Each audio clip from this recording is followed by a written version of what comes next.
عزیز طلبہ و طالبات، جیسے آپ سبوں کو معلوم ہے کہ ویڈیو بنانے کا سلسلہ لگاتار جاری ہے، اور دوسرے ٹرم میں جو ویڈیو بنانے کا سلسلہ جو چالو ہوا تھا وہ گرامر سے متعلق، اور گرامر کے اہم چیپٹر علم عروض اور علم بلاغت سے متعلق یہ خصوصی طور پر یہ ویڈیو بنائے جا رہے ہیں تاکہ ایگزام میں طلبہ کو کہیں دقت نہ ہو اور ان کو تیاری میں بڑی آسانیاں ہوں۔ چنانچہ دیکھیے، تیسرے نمبر پہ علم بلاغت کی جو صنعتیں ہیں اس میں سے تیسرا نمبر استعارہ ہے۔ استعارہ کا مطلب کیا ہے، اس کی تعریف کیا ہے، کس طرح سے ہم سمجھ سکتے ہیں، اس کی تفصیلات اس کے اندر پیش کیا جا رہا ہے۔ تو دیکھیے، بغیر دیر کیے شروع کیا جا رہا ہے کہ استعارہ کا لغوی معنی ہے ادھار یا قرض لینا، اور اصطلاح قواعد میں ایسی صنعت کو استعارہ کہا جاتا ہے جس میں کسی لفظ یا چیز کا اصلی معنی کی بجائے مجازی معنی مراد لیا جائے۔ یہاں دو باتیں آ گئی کہ ایک اصلی معنی اور ایک مجازی معنی، دونوں کا فرق سمجھنا ضروری ہے۔ اصلی معنی کسی لفظ کا وہ ہوتا ہے جس معنی کے لیے اس لفظ کو وضع کیا گیا ہے، بنایا گیا ہے، اور مجازی معنی اس معنی کو کہتے ہیں جو اصلی معنی کی بجائے جس کے لیے اس کو وضع کیا گیا ہے اس میں استعمال نہ ہو کر کسی دوسرے معنی میں استعمال ہو۔ تو ایک لفظ یا چیز جس کو اصلی معنی کی بجائے مجازی معنی اس کا مراد لیا گیا ہے اس کو استعارہ کہتے ہیں، یہ قواعد کی اصطلاح میں۔ اس میں اور کچھ باتیں ہیں، اور اصلی و مجازی معنی کے درمیان تشبیہ پائی جائے۔ تشبیہ کی تفصیلات آپ جان چکے ہیں کہ تشبیہ کسے کہتے ہیں، اس لیے اس سے آگے کی ویڈیو میں آپ اس کو سمجھ سکتے ہیں۔ جیسے ایک مثال میں اس کو مزید واضح کرنے کی کوشش کی جا رہی ہے کہ ایک چھوٹے سے چاند میں ظلمت بھی ہے، روشنی بھی، کبھی آیا گہن سے اور کبھی چھپا گہن میں۔ شعر میں دونوں مصرے کچھ چھوٹے بڑے لگ رہے ہیں، یہ مجھے کنفرم نہیں ہے کہ یہ اسی طرح سے یا کچھ الفاظ کی ہیرا پھیری ہے، لیکن ہم سمجھ سکتے ہیں اس شعر کے ذریعے سے کہ استعارہ کیا ہے۔ یہاں دیکھ سکتے ہیں کہ لفظ چاند کا استعمال ہوا ہے، اور اس سے پہلے چھوٹے سے، یعنی چھوٹا چاند، اس کا مطلب یہ ہوا کہ کوئی بڑا چاند ہے۔ یہیں سے سمجھ میں آ رہا ہے کہ لفظ چاند اپنے اصلی معنی میں استعمال نہیں ہوا ہے، اور چاند میں دونوں طرح کی چیزیں، ظلمت بھی ہے، روشنی بھی۔ ظلمت اندھیرا اور روشنی، یعنی چاند کے اندر دونوں چیزیں نظر آ رہی ہیں، اندھیرا اور اجالا دونوں۔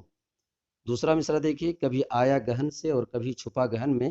گہن کا مطلب ہوتا ہے بادل، تو کبھی برسات کے موسم میں جب چاند بادلوں سے ہو کر نکلتا ہے، باہر نکلتا ہے، تو وہ اجالا نظر آتا ہے، اور جب بادلوں میں چھپ جاتا ہے تو اندھیرا نظر آتا ہے۔ بالکل یہی چیز کہ چاند میں اجالا اور اندھیرا دونوں دکھ رہا ہے، جو کہ مجازی معنی میں استعمال ہے، اور یہ مجازی معنی اس میں جگنو مراد لیا گیا ہے۔ اس شعر میں لفظ چاند کا اصلی معنی چاند کی بجائے مجازی معنی یعنی جگنو مراد لیا گیا ہے، اور لفظ چھوٹے یہ قرینہ ہے، یعنی اس بات کی علامت ہے کہ یہاں چاند سے مراد اصلی چاند نہیں ہے بلکہ ایک چھوٹا سا چاند یعنی جگنو مراد ہے۔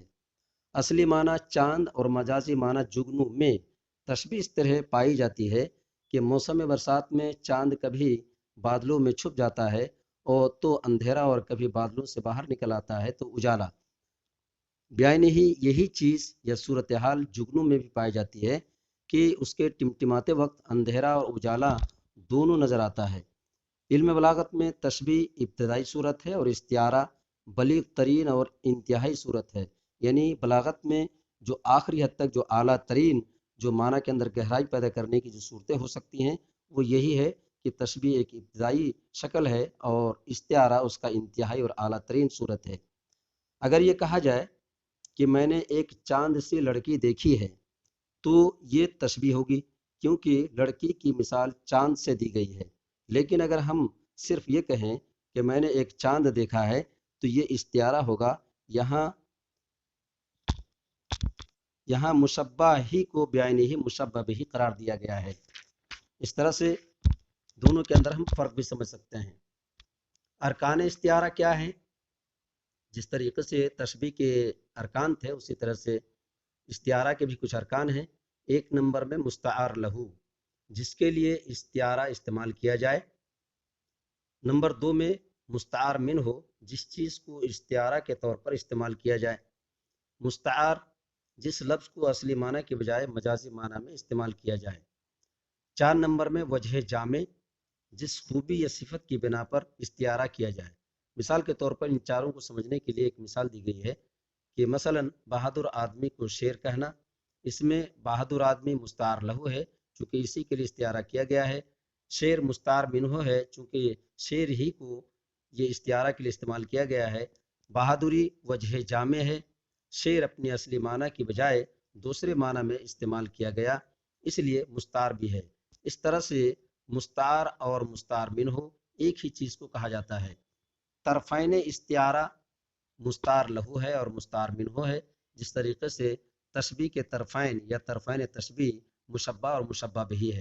اس طرح سے دونوں کے معنی کے اندر کچھ واضح فرق تو ضرور ہے، لیکن ہم سمجھتے ہیں کہ دونوں کے اندر جو تشبیہ کا عمل ہے اور اس کے اندر کیا فرق ہے وہ واضح میں سمجھتا ہوں کہ بہتر ڈھنگ سے سمجھ میں آ چکا ہوگا، اور اس طریقے سے یہ ویڈیو یہیں سے ختم کر رہے ہیں۔ مجھے امید ہے کہ اس سے زیادہ زیادہ فائدہ اٹھائیں گے۔